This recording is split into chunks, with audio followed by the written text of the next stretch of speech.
Family নিয়ে ব্যস্ত আছি বলে কি ভাবেছিস? অ্যাকশনটা ভুলে গেছি।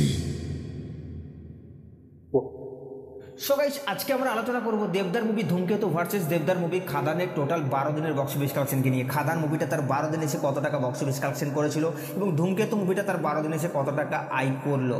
তো hey guys, welcome back to my channel. আমি আছি আপনাদের সঙ্গে মিঠুন, আর আপনি দেখছেন আমার ইউটিউব চ্যানেল এমবি স্টুডিও। তো ভিডিওটা শুরু করার আগে আপনাদের কাছে আমার একটাই রিকোয়েস্ট, আপনি যদি আমার চ্যানেলে ফার্স্ট টাইম হয়ে থাকে তো প্লিজ চ্যানেলটাকে সাবস্ক্রাইব করে ভিডিওতে একটা লাইক করে দেবেন। তো চলুন ভিডিওটি শুরু করা যাক। তো গাইস, ফার্স্ট আমরা যে মুভিটাকে নিয়ে কথা বলবো সেটা হচ্ছে মেগাস্টার দেবের মুভি খাদানকে নিয়ে। তো খাদানকে নিয়ে যদি আমরা কথা বলি তাহলে হয়তো অনেকেই বলবো যে দাদা ধূমকেতুর তুলনায় তো খাদানের হল প্লাস শো টাইম অনেকটাই কম ছিল, কিন্তু এটাও তো বুঝতে হবে যে শুধুমাত্র হল প্লাস শো টাইমটাই কম ছিল না, খাদান মুভিটা বাংলার কমার্শিয়াল মার্কেটটাকে খুলেছিল, যার কারণে হয়তো খাদান মুভিটা বক্স অফিস কালেকশন তো ভালো করেছিল, তবে ধূমকেতুর মতো হয়তো করতে পারেনি। কিন্তু আগামী দিনে দেবদার আবার যদি কোনো মুভি আসে সেটা আবার ধূমকেতুর থেকেও কিন্তু ভালো ব্যবসা করবে। তো যাই হোক, আমরা জানি রিসেন্টলি টাইমে দেবদার রঘু ডাকাত আসছে এবং সেটা অলরেডি প্রমাণ হয়েও যাবে। তো এখন কথা হলো যে খাদান মুভিটা তার 12 দিনে এসে কত টাকা আয় করেছিল। তো গাইস, আপনাদেরকে জানিয়ে দিই, খাদান একটা রেকর্ড ব্রেকিং মারাত্মক লেভেলের বক্স অফিস কালেকশন নিয়ে আসছিল। যদিও খাদান তখন রিসেন্টলি টাইমে পুষ্পা রিলিজ হয়েছিল, পুষ্পার প্রায় 10 থেকে 12 দিন হয়ে গেছিল, তারপরে খাদান রিলিজ করেছিল।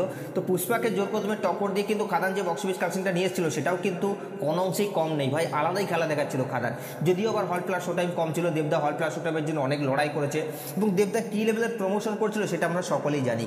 তো এখন কথা হলো, খাদান মুভিটা তার 12 দিনে এসে বক্স অফিস কালেকশন করেছিল প্রায় 48 লক্ষ টাকার মতো এবং টোটাল 12 দিনে মুভিটা বক্স অফিস কালেকশন করেছিল 11,03,00,000 টাকা।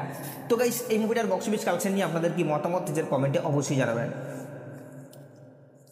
তো গাইস, সেকেন্ড আমরা যে মুভিটাকে নিয়ে কথা বলবো সেটাকে নিয়ে আপনাদেরকে নতুন করে বলার কিছু নেই, কারণ আপনারা জানেন রিসেন্টলি টাইমে বক্স অফিসে পুরোপুরি আগুন লাগিয়ে দিয়েছে, মানে বাংলার বক্স অফিসে আগুন লাগিয়ে দিয়েছে এবং এখন টোটালি ন্যাশনালি বক্স অফিসে আগুন লাগিয়ে দিয়েছে। এবং এই মুভিটা বাংলার বাইরেও যে কটা রাজ্যে রিলিজ করা হয়েছে সেখানেও ভাই 60টা প্লাস শো ছিল, তো 60টা শোই অলরেডি রবিবারে হাউসফুল দিয়েছে।